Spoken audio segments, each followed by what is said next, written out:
10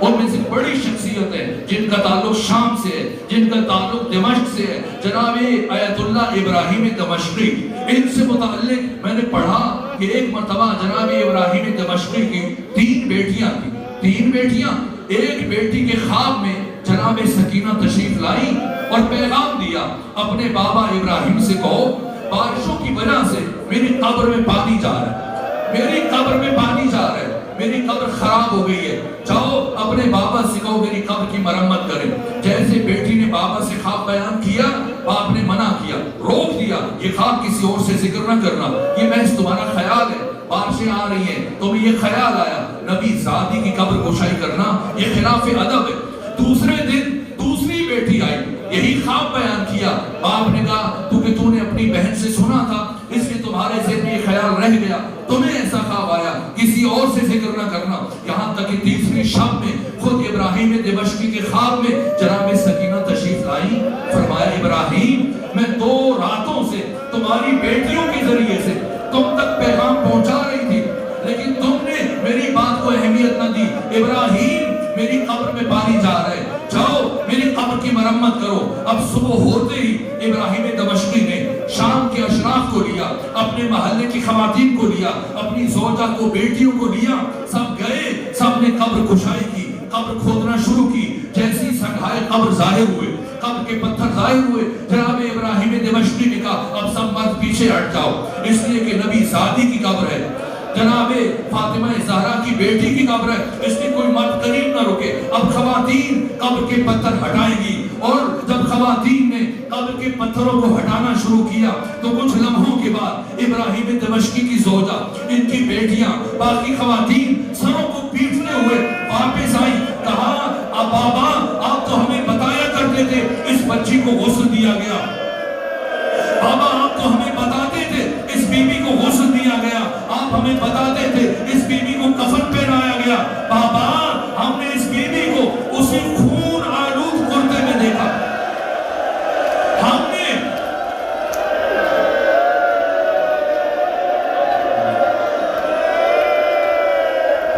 اجرکم علی اللہ، بابا ہم نے اس بچی کو اسی خون آلود کرتے میں دیکھا، بابا ہم نے دیکھا اسی طرح اس بچی کے چہرے پر خون ہے، اس بچی کے چہرے پر خون ہے۔ بس میرے عزیزو اب مجھے اجازت دیں کہ میں روایت مکمل کروں۔ جب میں نے یہ بات پڑھی میں سوچتا تھا یہ کرتے پر کیسے خون لگا ہے، یہ بی بی کا رخسار، بی بی کے چہرے پر کیسے خون لگا؟ اس لیے کہ آپ کے کانوں سے بندے نوچے گئے، کان زخمی ہوئے، یہ چہرے پر آپ کا کرتا کیوں کر خون آلود تھا؟ تو یہ ریاض القدس اور منہاج الدموع کی روایت ہے۔ پہلے میں آدھی روایت پڑھ کے چھوڑ دیتا تھا چونکہ روایت کا باقی حصہ بہت سخت ہے، لیکن اب لازم سمجھتا ہوں، نہیں معلوم زندگی کس موڑ پر ختم ہو جائے، میں بات مکمل کر دوں، یہ مسائل نسلوں تک منتقل ہو جائیں۔ کیا ہوا کربلا میں، کیا ہوا شام میں؟ جیسے ہی ثانی زہرا نے جناب سکینہ کو اٹھایا، واپس آئی، فرمایا اے شبر میں نے کہا تھا کہ میری یہ بچی گر جائے گی، تم نے میری بات کو اہمیت نہ دی، اب میں اس بچی کو اکیلے سوار نہیں ہونے دوں گی۔ شبر نے کہا نا علی کی بیٹی، ایسا ممکن نہیں کہ یہ بچی کسی اور کے ساتھ سوار ہو سکے، یہ بچی اکیلے سفر کرے گی۔ بی بی نے فرمایا پھر گر جائے گی، کہا نا علی کی بیٹی اب ایسا انتظام کروں گا، یہ بچی شام پہنچنے